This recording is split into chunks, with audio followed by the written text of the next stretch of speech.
Fala, meu povo, tudo bom com você? Professor Tiago Luque na área para a segunda parte da nossa aula sobre absolutismo. E o tema desse vídeo vai ser os principais teóricos do absolutismo. Mas antes de eu falar especificamente sobre cada um desses, entenda uma parada. O processo que proporcionou a concentração do poder político e militar e econômico nas mãos dos reis absolutistas ocorreu em pleno processo chamado Renascimento Cultural. Neste período, pensadores e filósofos buscaram uma nova forma de compreender a sociedade em que estavam inseridos, criando inúmeros tratados, obras filosóficas e teóricas com o objetivo de explicar o funcionamento de sua sociedade. É nesse contexto que surgiram vários filósofos que tentaram legitimar a concentração dos poderes nas mãos dos reis. Deu para entender? Então vem para a lousa e vamos entender um pouquinho de cada um deles. Mas tem um detalhe. Nesse vídeo eu vou tratar apenas os principais autores do absolutismo e as suas obras relativas à política do absolutismo. Esses caras aqui são gênios, são clássicos da literatura mundial. Então é óbvio que eu vou fazer um trabalho bem sucinto, bem superficial, apenas para você, estudante do preparatório pré-IFES, Instituto Federal, precisa saber. Então eu vou abordar apenas o que você realmente precisa saber. Se você quiser se aprofundar sobre cada um deles, aí você vai ter que fazer muita leitura. Pode crer? Vem comigo. Primeiro pensador que nós vamos tratar, Dante Alighieri, florentino, nasceu em 1265, vai morrer no exílio na França, em Ravenna, em 1321. Ele é considerado o primeiro poeta italiano. A sua obra mais famosa é a Divina Comédia, uma obra póstuma, inclusive, né? Dela eu vou falar um pouquinho depois, mais para falar um pouquinho sobre cultura e complementar a sua outra obra, que também foi escrita no exílio, em 1313, da monarquia, ou a monarquia. Quando Dante Alighieri escreve a monarquia, ele vai defender a importância de haver apenas um homem no governo, no comando do Estado, afirmando assim que o soberano deveria ter autonomia para tomar suas próprias decisões, sem haver interferência de nada nem ninguém, principalmente da Igreja Católica, que dominava a cultura medieval, logo renascentista, lembra disso, né? Segundo Dante Alighieri, o homem dotado de razão deveria governar orientado diretamente por Deus, não necessitando de intermediários, principalmente se forem membros do clero. É nessa linha que eu vou falar para vocês sobre a Divina Comédia. Esse poema alegórico, épico, escrito por Dante Alighieri, é mais ou menos o seguinte. Ele vai fazer um tour, uma jornada pelo inferno, pelo purgatório e pelo paraíso. Pelo inferno e pelo purgatório, ele vai ter a companhia do poeta romano da antiguidade, chamado Virgílio, aquele que escreveu Eneida. Olha aí a referência clássica, hein? Isso é Renascimento.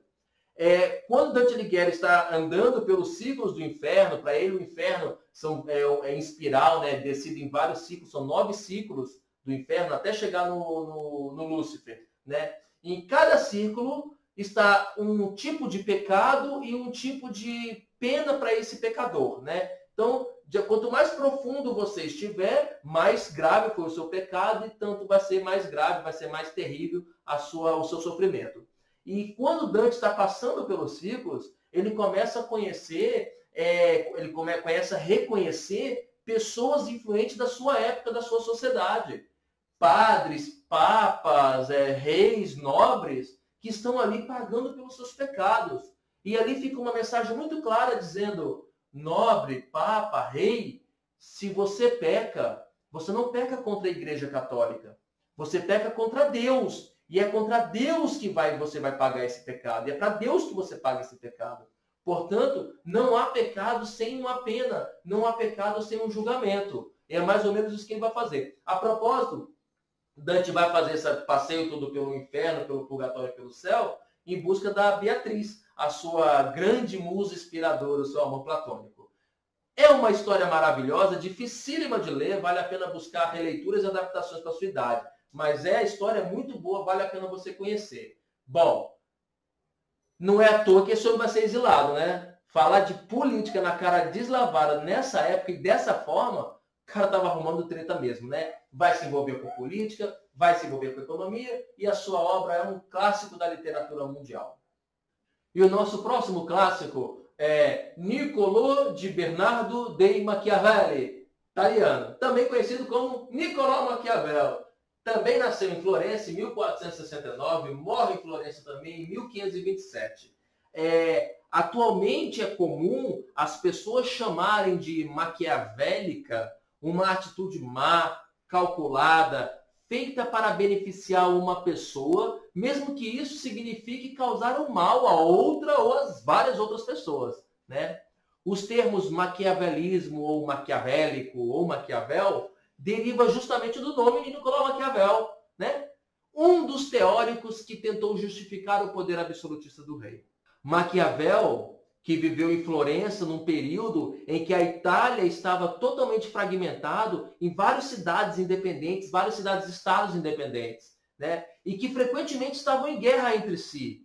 E nesse contexto ele vai escrever a sua obra-prima, o clássico O Príncipe, por volta de 1513. Nesta obra ele vai defender que a unificação do território e a concentração dos poderes nas mãos de um único líder poderia ser ação benéfica para toda a sociedade. Lembra que a Itália estava fragmentada. Esse líder, chamado por ele de príncipe, ou primeiro cidadão, deveria fazer de tudo o que fosse necessário para manter a unidade e a prosperidade do seu reino, mesmo que isso signifique tomar algumas decisões e atitudes condenáveis. Daí vem a ideia de que a política está acima da moral.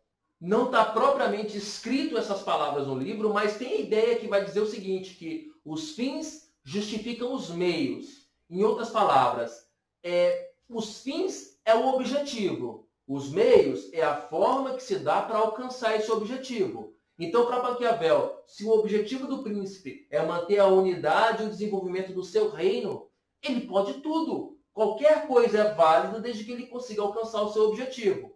Vale lembrar que o livro Príncipe de Maquiavel, ele funciona como um manual de instruções para os príncipes de como governar os seus reinos. A propósito, até na atualidade, ele é um clássico da política, ele é um manual de política. Para você que vai fazer alguma faculdade relativa a direito, a administração, vale a pena você fazer a leitura desse livro, que traz muitos conselhos interessantíssimos para o administrador ou político moderno.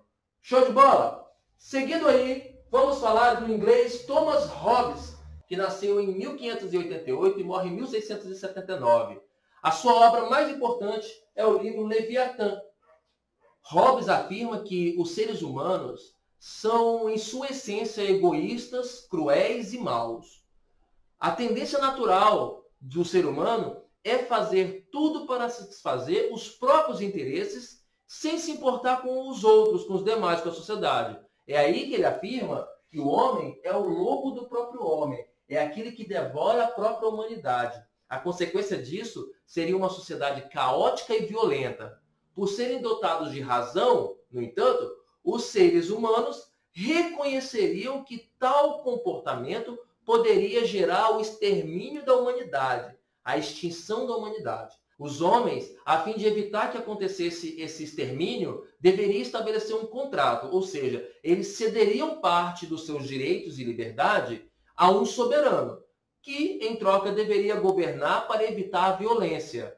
Por ter sido criado pelo próprio povo, as pessoas não poderiam reclamar se não estivesse satisfeito com o governo do rei absolutista. Ou seja, Thomas Hobbes, ele é o primeiro pensador contratualista.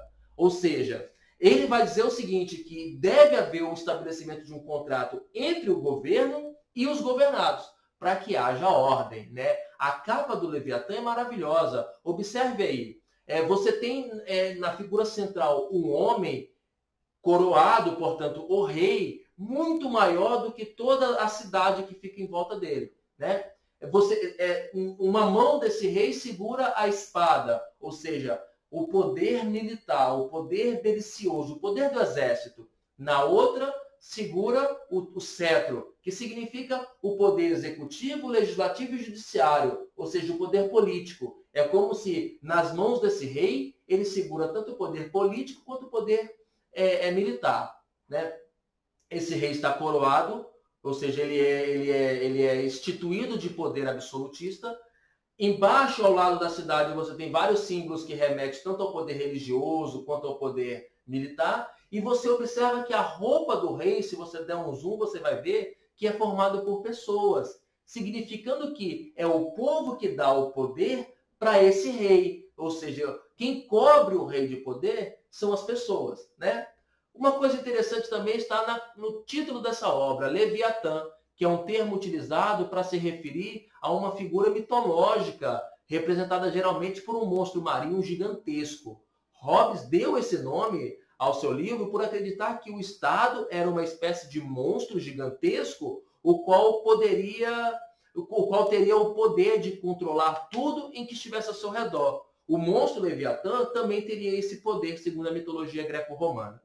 Agora eu vou resumir a teoria de dois pensadores franceses, Jean Bodin e Jacques Rousseau. Ambos têm muita semelhança entre si nas suas ideias, porque eles são responsáveis pelo aquilo que nós chamamos de teoria do direito divino dos reis.